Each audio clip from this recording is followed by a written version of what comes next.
Oke, assalamualaikum warahmatullahi wabarakatuh. Nah, ini kita lanjut lagi ke teks yang sama dari video sebelumnya, masih di teks debat. Tapi sebelum itu, saya mau kalian lihat video berikut ini. Assalamualaikum warahmatullahi wabarakatuh. Berjumpa lagi dengan saya Emanul Fikri di channel Belajar Prestasi. Di pertemuan kali ini, kita akan mempelajari materi debat pelajaran Bahasa Indonesia kelas 10 SMA. Untuk lebih jelasnya, simak terus video ini dari awal sampai akhir.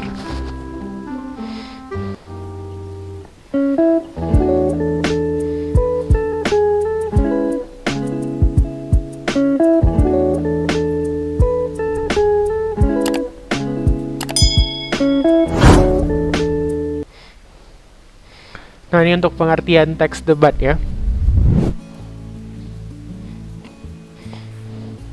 Debat adalah Jadi katanya tadi adalah proses saling bertukar pendapat untuk membahas sebuah isu dengan masing-masing pihak yang berdebat memberikan argumen apabila perlu atau data pendukung ditambah tadi, dengan gitu ya. informasi, bukti, dan data untuk mempertahankan pendapat masing-masing. Hasil debat biasanya menghasilkan sudut pandang baru yang bisa diterima kedua belah pihak.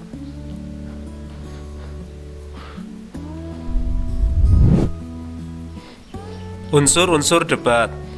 Yang pertama, mosi. Nah, unsur debat pertama itu ada mosi. Adalah yang tadi saya katakan, mosi adalah topik yang diperdebatkan. Adanya mosi sangat penting karena dalam sebuah debat terdapat pihak pro dan kontra.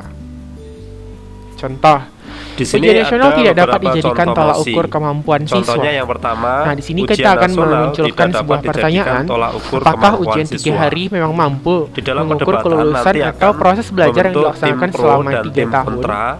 Gitu kan. Lalu di situ mulailah terjadi perdebatan. Mungkin sebagian pihak menyatakan itu sebagai sesuatu yang harus dilakukan sebagai acuan pemetaan secara nasional, sehingga tidak ada beda-beda standar antara Papua dan Jawa serta Sumatera, Kalimantan maupun Sulawesi. Tapi faktanya pendidikan kita itu memang beda. Di Jawa bagaimana, di Papua bagaimana. Lalu kita kasih ujian yang sama, saya pikir itu adalah salah satu bentuk yang tidak relevan dalam proses pelaksanaan debat. Nah, yang kedua, perkembangan teknologi itu berdampak buruk terhadap kehidupan sosial remaja. Jadi itu juga bisa seperti sekarang kan, kadang-kadang media sosial itu digunakan tidak pada tempatnya gitu kan. It's okay kalau kamu gunakannya sebagai proses belajar. Kedua, tapi kalau misalnya nanti menggunakannya itu tidak pada waktunya, nah itu yang bahaya. Katakanlah misalnya kamu bermain game 2 jam 1 hari, itu nggak masalah sih sebenarnya untuk mengapresiasi apa yang sudah kamu lakukan. Tapi kalau kamu main game sampai lupa belajar, lupa sholat, lupa bantu orang tua, nah itu berarti bukan kamu main game, tapi game yang maini kamu gitu kan. Jadi segala batasannya itu punya regulasi gitu. Nah, dalam proses debat juga seperti itu gitu. Jadi topik-topik itu ketika kita menolak, misalnya tim afirmasi menolak oposisi atau sebaliknya, maka proses pelaksanaan data pendukung itu juga penting dilakukan. Nah, untuk tim afirmasi atau pihak pro dalam tim ini setuju. Jadi setelah tadi penyampaian mosi di awal, maka tim afirmasi akan memberikan pernyataan yang sealur dengan mosi yang diberikan. Debat harus memiliki pihak pro dan pihak afirmasi yang setuju terhadap mosi yang diberikan. Tim afirmasi atau tim pro adalah tim yang setuju terhadap hal yang diperdebatkan atau mosi. Debat harus memiliki pihak pro atau pihak afirmasi yang setuju terhadap mosi yang telah diberikan. Untuk yang pihak pro atau pihak afirmasi dukung pernyataan di dalam setuju atau menentang mosi yang diberikan. Dan pihak oposisi akan menyanggah pernyataan dari pihak afirmasi. Dari pihak afirmasi, seperti yang teks yang kita baca kemarin tentang bahasa asing. Dan unsur yang keempat, tim netral. Si oposisi bilang tim netral kalau bahasa adalah asing itu pihak yang memberikan dua sisi baik dukungan bahasa nasional ataupun gitu. Tapi kalau yang tim terhadap mosi, afirmasinya bilang nggak masalah sih sebenarnya selama penggunaannya itu tetap balance dalam konteks pendidikan maupun dalam dunia ragam bahasa resmi atau formal. Jadi masing-masing punya data gitu. Tapi pada akhirnya nanti kita akan menyimpulkan. Nah, disitulah fungsi tim netral tadi. Jadi si netral ini boleh yang saya bilang pernah keeper of house atau dia penyimpul audiens. Boleh dia si moderator. Cuman fungsinya ini sebenarnya beda. Kalau netral ini sekedar menyimpulkan afirmasi oposisi. Kalau moderator itu tugasnya menjalankan regulasi. Jadi moderator tidak boleh sekalipun ikut campur dalam masalah konten. Dia cuma regulasi waktu. Misalnya afirmasi 3 menit, oposisi 3 menit. Ya udah, sampai di situ aja. Terus unsur yang kesimpulan adalah penulis. Mengantarkan interupsi. Penulis atau tapi notulen kalau dia nyimpulkan atau menambahkan, nah itu tidak boleh. Suatu debat. Gitu. Karena nanti hasil penilaiannya di rancu. Apalagi kalau nanti debatnya itu sistemnya kompetisi. Misalnya, lalu ada notulen atau orang yang menulis kesimpulan suatu debat. Notulen bertugas mencatat hal-hal yang terkait dengan debat. Misalnya mosi debat, pernyataan debat, penyangga, instruksi maupun orang-orang yang terlibat di dalam proses debat. Mental dan keberanian. Nah, apa sih sebenarnya fungsi dan manfaat debat? Kemampuan solutif. Oke, yang pertama, fungsi dan manfaat debat itu adalah melatih mental dan keberanian. Kadang kita tahu itu benar, tapi kita ragu menyampaikannya. Gitu. Jadi debat ini mengasah keberanian itu tadi.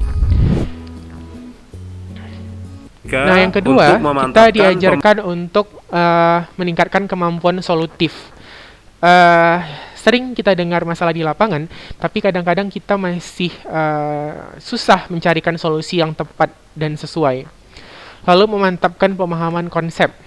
Gitu. Jadi batasan konsep ketika kita lebih dalam menganalisis argumen, biasanya itu semakin bagus. Lalu untuk melatih sikap kritis tadi, jadi nggak langsung asal terima, melainkan harus jelas gitu di mana batasannya, standar acuannya, tujuannya mau kemana, manfaatnya apa, gitu ya.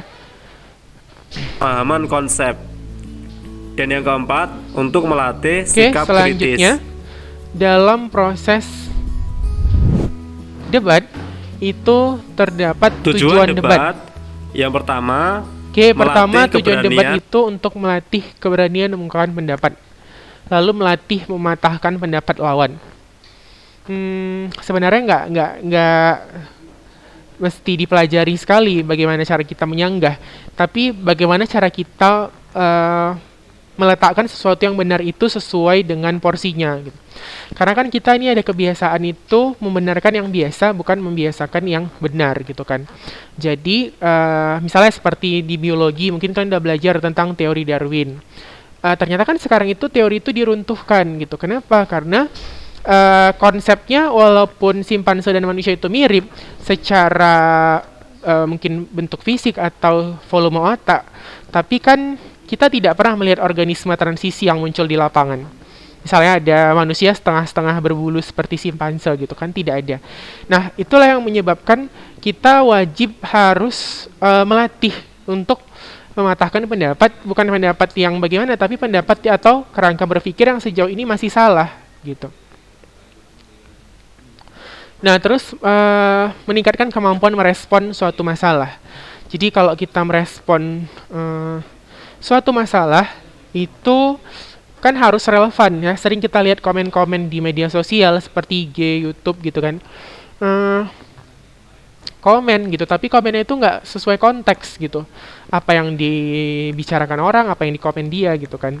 Jadi itu kita melatih kemampuan kita untuk merespon secara tepat, presisi. Yang berikutnya, memantapkan pemahaman konsep seseorang terhadap materi atau pelajaran yang diberikan. Jadi untuk melatih seseorang bersikap kritis terhadap semua teori yang diberikan itu prosesnya panjang. Jadi kita harus sering dulu lihat konsep yang sama, sering-sering mengkaji, sering melihat perbandingan dengan teori lain, terus menganalisis fakta-fakta yang ada. Nah, itulah tujuan kita dalam proses melakukan teks debat.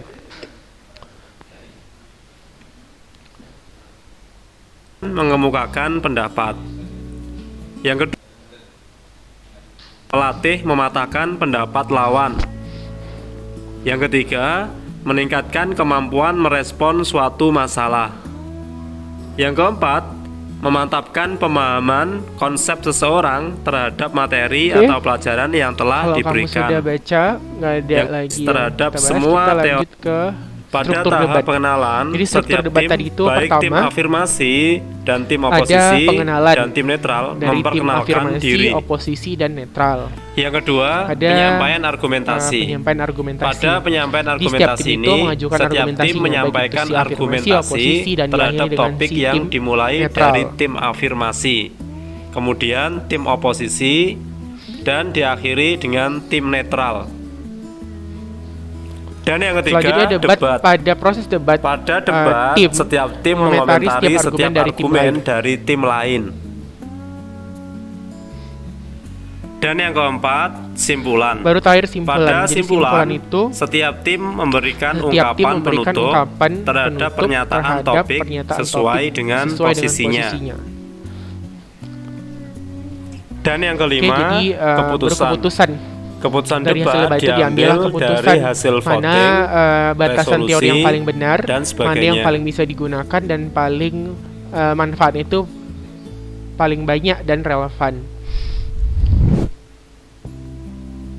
Adapun kaidah kebahasaan debat, Oke, yang berikutnya untuk pertama, kaidah kebahasaan debat. kaidah bahasa Indonesia yang Dalam bahasa digunakan Indonesia, kita harus harus benar menggunakan sesuai dengan bahasa Indonesia yang kaidah baik dan bahasa benar. baku. Jadi Baik hindarilah kaidah tata tata ejaan kalimat seperti maupun yang tata tidak bahasa. efektif, terus pleonasme.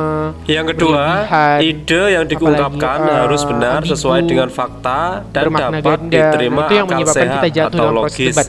tepat, Makanya dalam proses debat padat, nanti, konten hanya memiliki kebahasaan itu ada satu nanti banyak makna, penalaran. langsung menuju sasaran, Ide yang digunakan runtut, harus dan sesuai dengan sistematis. fakta yang didapat dan diterima akal sehat. Dan yang ketiga, kata yang Kata yang dipilih memiliki makna yang sebenarnya atau denotatif.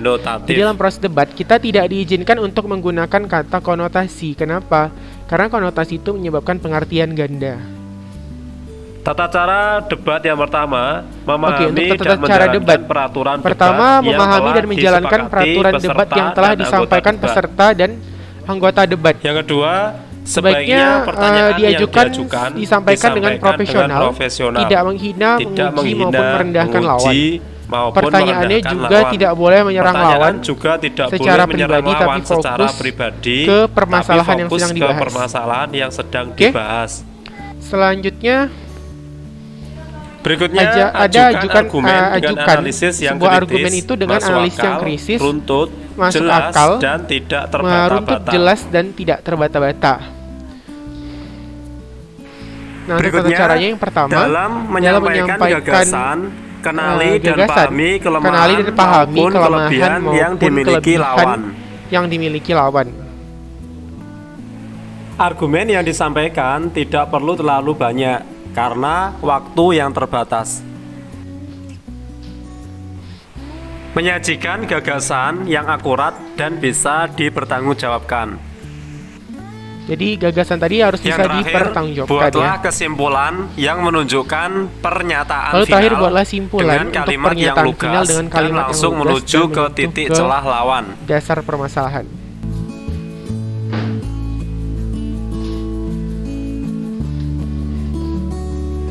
Nah, itu tadi materi debat Oke, itu saja Bahasa Indonesia untuk videonya. kelas 10 Sekarang kita SMA. lanjutkan ke buku ya.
Nah, ini bahasa Inggris sebagai alat yang penting di era globalisasi.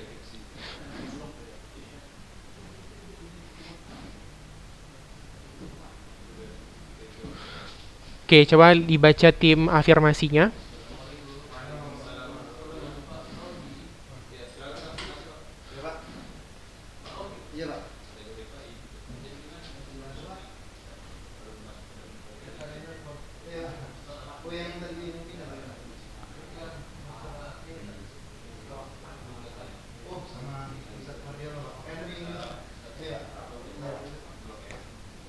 Oke, globalisasi adalah suatu kondisi yang tidak ada jarak antara satu dengan negara yang lainnya.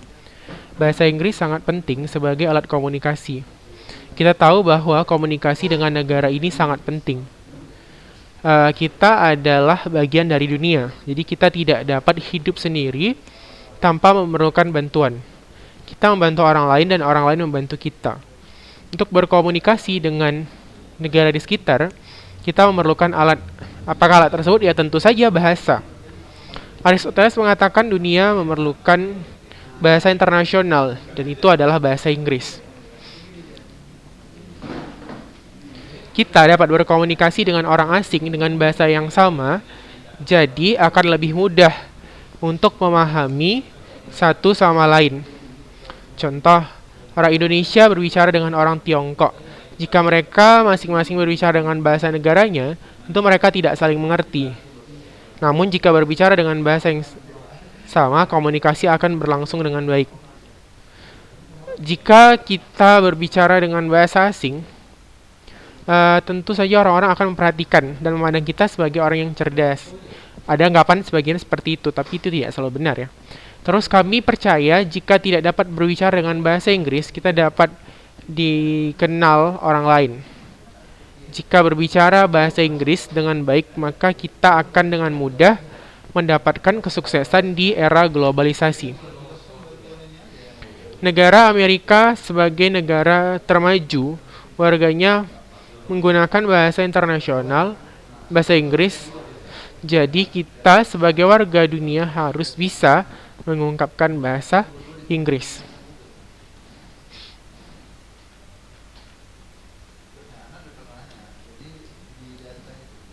Nah, untuk bagian yang oposisi, saya sangat tidak setuju dengan pendapat bahasa Inggris sebagai bahasa atau alat yang penting di Indonesia. Nah, Anda mengatakan bahwa negara termaju menggunakan bahasa Inggris dalam berbicara. Contoh, dari segi teknologi ternyata nggak terbukti gitu ya. Misalnya, lihat aja misalnya di Jepang dan Korea, ada negara yang kuat, mereka bagus di bidang teknologi. Mereka menjadi produsen, transportasi, komunikasi, dan sebagainya. Apakah mereka menggunakan bahasa Inggris? Ternyata tidak. Mereka tetap menggunakan bahasa mereka sendiri. Jadi, jika ingin mendapatkan kesuksesan di era globalisasi, yang diperkaya itu adalah teknologinya, bukan bahasanya, kata dia gitu. Padahal, ya memang sih ada kaitannya. Kenapa bahasa Inggris itu sering dipakai? Karena bahasa-bahasa pengantar teknologi itu pakai bahasa dia. Tapi enggak kan? Coba kamu dari Jepang, Korea. Jepang kalau kita pakai produk dia pasti bahasa pengantarnya bahasa Jepang. Gitu juga. Jadi mereka mempertahankan bahasanya. Kalau kita kan enggak. Kita nyaman menggunakan bahasa orang lain. Sebenarnya sikap berbahasa kita yang salah. Bukan masalah pengguna bahasanya gitu ya. Terus dari segi perdagangan, Tiongkok adalah negara yang sukses di bidang perdagangan. Mereka berdagang di negara mereka sendiri hingga ke negara lain. Mereka memiliki komitmen, mereka harus tetap menggunakan bahasa asli mereka untuk berkomunikasi. Mereka percaya bahwa kesuksesan bukan dari bahasa Inggris, namun dari kualitas perdagangan. Anda tahu mereka menggunakan bahasa Tiongkok untuk melakukan penawaran dagang. Jadi hal tersebut membuktikan bahwa bahasa Inggris tidak penting. Ya, maksudnya kalau ada negara yang memang bisa menyediakan teknologi, terus bagus dalam proses komunikasi secara diplomatik, terus dia juga hasil-hasil alam dia juga bagus, ya maka sebenarnya nggak perlu bahasa negara lain, karena biasanya negara lain yang butuh kita gitu kan. Nah terus segi penghasilan. Jadi kalau misalnya di Arab tuh kan terkenal dengan minyaknya tuh. Mereka ada seperti perjanjian gitu, kalau mau beli minyak di sana harus transaksinya pakai bahasa Arab gitu. Jadi mau nggak mau kan orang harus belajar gitu kan kalau kita butuh. Nah, kalau di Indonesia kita jual apapun sepertinya ke luar negeri gitu memang ya udah pakai bahasa mereka, malah kita ladeni dengan berbagai macam bahasa. Kita tidak tetapkan ya kalau mau ke negara kami mau beli sumber daya alam kami ya pakai bahasa kami dulu gitu. Nah, Indonesia masih belum sampai ke tahap itu gitu. Akhirnya mereka berpikir bahwa bahasa Indonesia tidak penting, padahal bahasa tersebut adalah bahasa nasional. Hal ini dapat melunturkan rasa nasionalisme. Mereka tidak mengatakan bahwa bahasa Indonesia tidak modern. Ia tetap tidak setuju jika bahasa Inggris menjadi alat yang penting di era globalisasi. Jadi ya penulisnya itu juga tetap yakin bahwasanya kalau bahasa Inggris itu sebenarnya bukan hal yang terlalu urgent. Ya boleh dipelajari tapi tidak mesti urgent sekali gitu ya. Oke, sampai di situ bisa ya.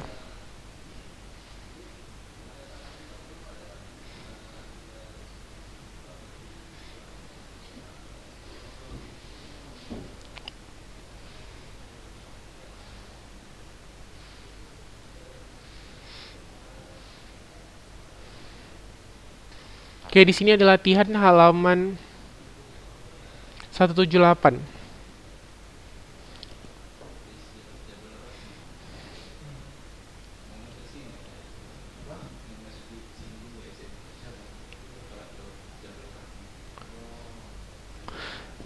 Nah, dia bilang, mengapa teks tersebut tergolong teks debat, katanya. Karena teks tersebut itu tergolong debat. Jadi kenapa debat? Karena di situ ada dua tim ya, afirmasi dan oposisi. Terus yang kedua, siapa pihak yang sedang berdebat, gitu kan? Jadi pihak yang sedang berdebat itu adalah tim afirmasi dan tim oposisi yang membicarakan tentang masalah penggunaan bahasa asing dalam konteks bahasa Indonesia. Terus apa jabatan kerja mereka berdua? Tadi kalau tidak salah mereka adalah peneliti dan pengamat bahasa ya. Hal apa yang diperdebatkan? Ya masalah konteks penggunaan bahasa tadi gitu ya. Siapa yang menjadi pihak afirmasi dan oposisi? Apakah kedua belah pihak mengumumkan bahwa ada alasan lain yang digunakan untuk proses debat? Ada nggak kira-kira kalau tadi? Kalau kebetulan tadi yang kita lihat buktinya to the point aja ya, nggak pakai pengantar gitu kan. Tapi kalau memang kamu punya fakta lain yang mau kamu pakai untuk proses berdebat atau berdiplomasi, itu boleh-boleh saja selama tidak melanggar aturan yang dibuat oleh si penyelenggara. Lalu di akhir, apakah mereka mendapatkan sebuah pendapat baru yang sama atau moderator hanya menyampaikan kesimpulan? Sepertinya kesimpulan saja ya, karena mereka pada akhirnya tidak bertemu pada satu titik, cuman masing-masing berdiri pada prinsipnya sendiri gitu, sehingga waktu bagian akhir atau penutup ya mereka tetap pada pendirian masing-masing gitu, karena memang debat itu kan bukan seperti negosiasi yang kemarin kita pelajari. Mereka tetap aja 1:1 itu hasilnya sama aja gitu kan. Jadi bukan berarti karena mereka di situ tidak berpartisipasi dalam hal pro, mereka langsung mendukung yang pro. Kalau gitu juga sebaliknya gitu. Jadi dalam proses debat kita harus lihat moderator itu biasanya dia lebih objektif. Jadi kenapa dia cerewet? Karena memang biasanya regulasi yang tidak baik akan menyebabkan debat yang tidak kondusif.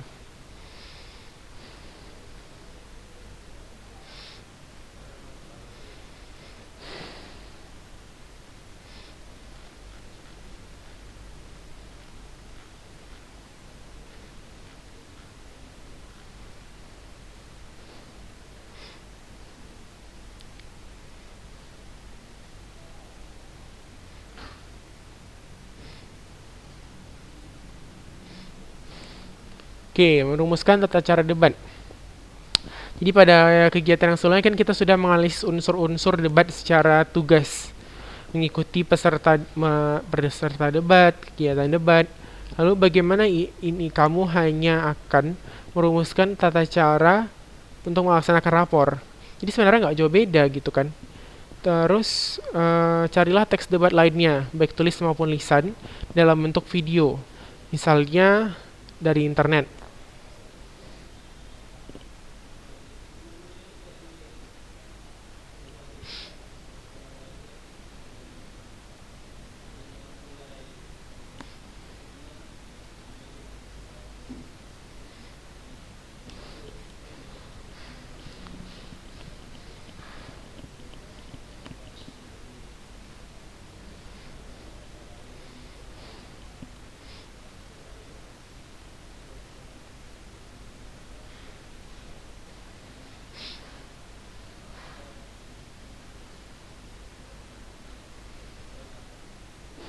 Udah selesai. Nah, yang ini kan tadi ada beberapa konten kebahasaan. Jadi debat itu, konten kebahasaan itu adalah menggunakan kalimat yang efektif. Kalimat efektif itu tidak ambigu. Ambigu itu bermakna ganda. Misalnya, pencuri itu berhasil ditangkap polisi. Atau lukisan Kartini itu bagus. Orang pasti berpikiran jadi dua makna, lukisan Kartini itu gambar-gambar Kartini atau Kartini yang melukis. Nah, itu nggak efektif. Terus pencuri itu berhasil ditangkap polisi. Yang berhasil siapa di situ? Kan polisinya, bukan pencurinya. Kalau pencuri berhasil, dia tidak mungkin tertangkap, gitu kan. Terus dia tidak boleh kontaminasi. Kontaminasi itu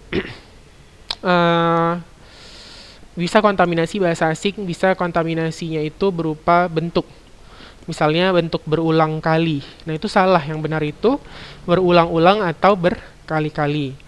Lalu ada bentuk kontaminasi bahasa asing seperti kita kan sering bilang, ini adalah pulpen.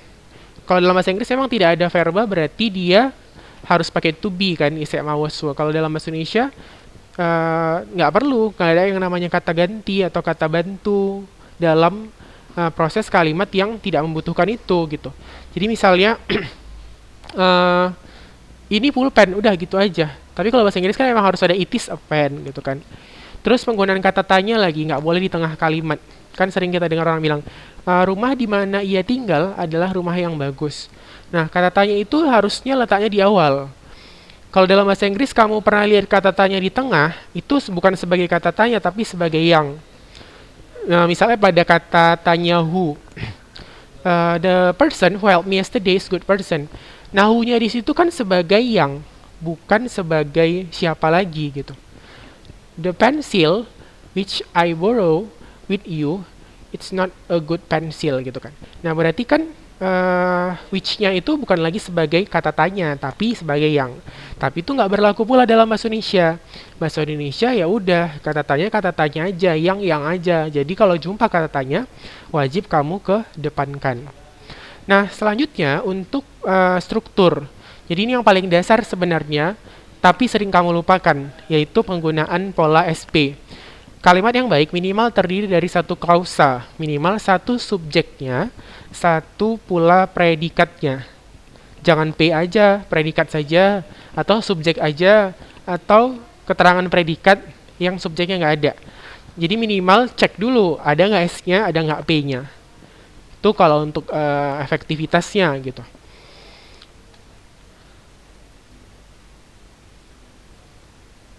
Dah. Jadi kalau dalam proses menulis debat atau dalam bentuk yang memang kita laksanakan secara lapangan ya, memang efektif itu sangat mempengaruhi hasil gitu. Bisa saja kita bagus dari segi konten, tapi ketika kita menyampaikannya bersalahan kalimatnya, orang kan menangkapnya juga salah.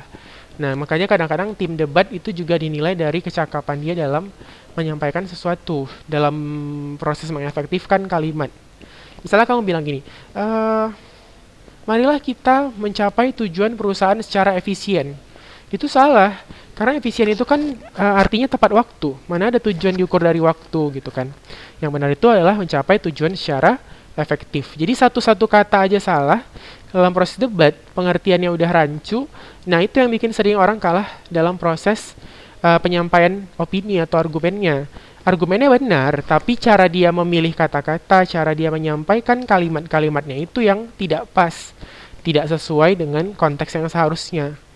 Nah, itulah yang menyebabkan hasil debatnya tuh jadi satu, tidak kondusif, mungkin yang kedua tidak pas dengan relevansi yang diajukan di awal.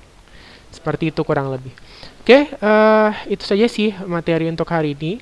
Terima kasih, jangan lupa baca buku di rumah, karena membaca itu membentuk pola berpikir.